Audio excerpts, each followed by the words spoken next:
Hello, everyone. I would like to welcome you to a interview.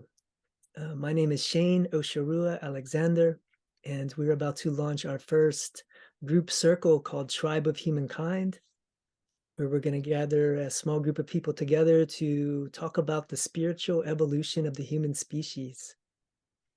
It's a big topic, and that's something we want to make space to give our voices to. And before we release that group setting this Saturday, January 21st, we wanted to give you a little snippet in a short interview with a couple of, well, with each of the people that are going to be present there and sharing in the conversation. And today I have with me Mr. Mano and Mano Suresh, and he's going to introduce himself, let us know where he's calling in from, and a little bit of how he found his way into the circle and what voice he's going to be bringing in there for us. So Mano, turn the floor over to you and let us know where you're calling in from today. Beautiful.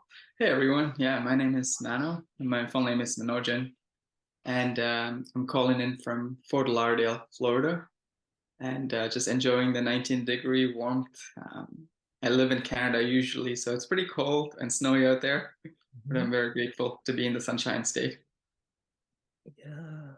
So Mano and I met there in British Columbia, little island called Bowen Island out in BC, crossing paths out there. And how long were you out there, Mano?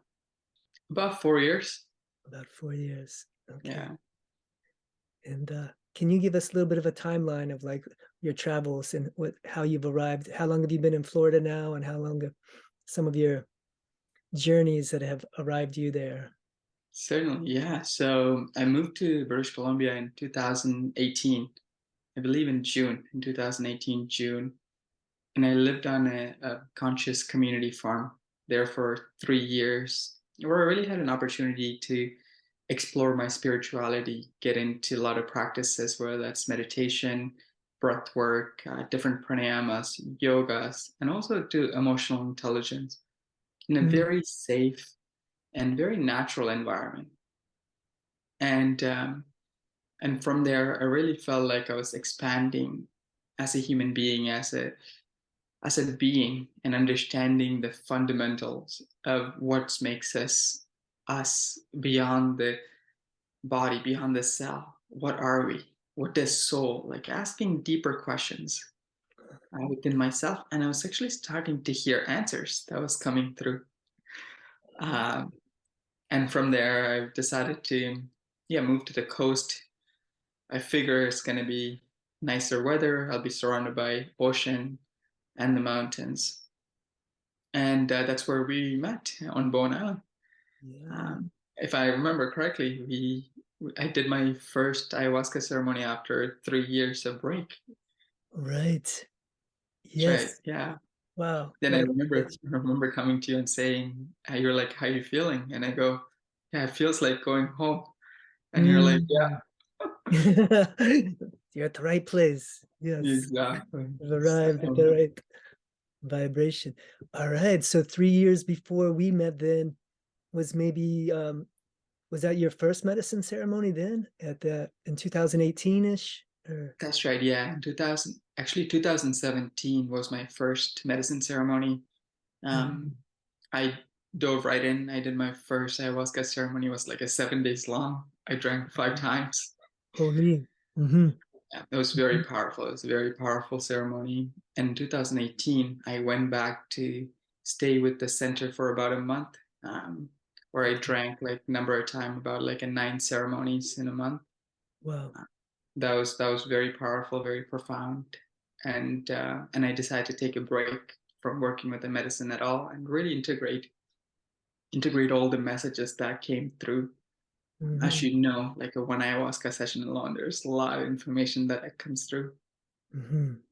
So I really needed to integrate what was coming through me, and and the community center, community place in Nelson, BC, was really helpful Uh, in order to switch from working with the medicine to naturally start accessing the spirit realms through mm. different practices. And you spent 2 or 3 years on the backside of that with like no medicine just to kind of integrate those experiences. Yeah. Exactly. Yeah. No medicine, nothing, just working with breath, meditation. Yeah. Just Hmm. nature. We had a beautiful waterfall that'll come like right through the property. Mm. Um, so one of my medicine was cold, so cold plunges. So Uh-huh. jumping in the cold water and just surrendering. Because as you know, like surrendering is one of the fundamental practices in ayahuasca. Hmm. It's Hmm. learning to surrender to the nature. And it's been very powerful. It keeps me aligned and allow everything to flow through me, just like the water does. Wow. Very Uh, cool. And so I'm curious too, like, would you say it was around that same time before that first medicine ceremony when you were like kind of seeking in a new way and kind of your adult life kind of for the first time where you're like you mentioned kind of like starting to explore spiritual concepts. Had you been doing that throughout your whole life, or was that something kind of new that well, like a spiritual concept has been, I'd say it's been around since I was a little child. As I said, um, my father is Catholic, my mom is Hindu. So I remember like being a little kid, I must have been like 5 or 6 years old, going to this Hindu temple. And then there was a man who had like a human anatomy and he was explaining it at the temple. And me noticing this from a distance and just naturally feeling gravity that was just pulling me toward that. And just going there and just like staring at it, even though I wasn't understanding anything, like seeing the anatomy for the first time. whoa. So it's always been around, but I'd say it came back on strong in my life when I left Germany, because I was in Germany for a year. And on my way back from Germany, I've noticed myself I wasn't in the greatest mindset because I had broken up with my first love. Mm-hmm. And I was like in a very dark place within myself, like really questioning the meaning of life and really trying to understand. And my cousin has suggested that I stop in Spain, like southern Spain, and go for this 7 days dance retreat. And she said, Uh-huh. it would help you. And I remember going there, not knowing what to do. And my first day of dance, I was like going like, what are these people doing? They're just all like dancing like crazy people. Am I in the right place? And the teacher, she comes to me. Her name is Oya Mori. That's what everyone calls her. And she says, "Don't look at anyone. Just look at your feet and just see where they want to move." And I looked at my feet and I stopped moving. And before I know it, I was just dancing. I was just like in the flow. Uh-huh. And she comes back at the end of the night that day and she says, when you're dancing, you look like Muhammad Ali. I was just like, thanks. Like the um, boxer? That's what you're saying. yeah. Mhm. And through that dance retreat, that's where I found my first moment of presence as an adult in my early 20s. I believe it was the third day. So every day we would dance 2 times a day. Mhm. And in the afternoon, we have like a couple of hours for journaling. So I remember sitting up on the mountain there in Manda and looking across, journaling. And as I was journaling, I just looked up and then I saw this clarity. Everything was vibrant. All the colors were like a pristine. It's like I've Mhm. never seen anything like that before. Uh-huh. I was just like, what is that? What is that? Like, what is that feeling that I feel? What is that I'm seeing? This mystery, this magic. And only later I realized that that's what it feels like to be in present, like complete presence. And Uh, the multiple days of dancing had arrived you there. exactly. Yeah.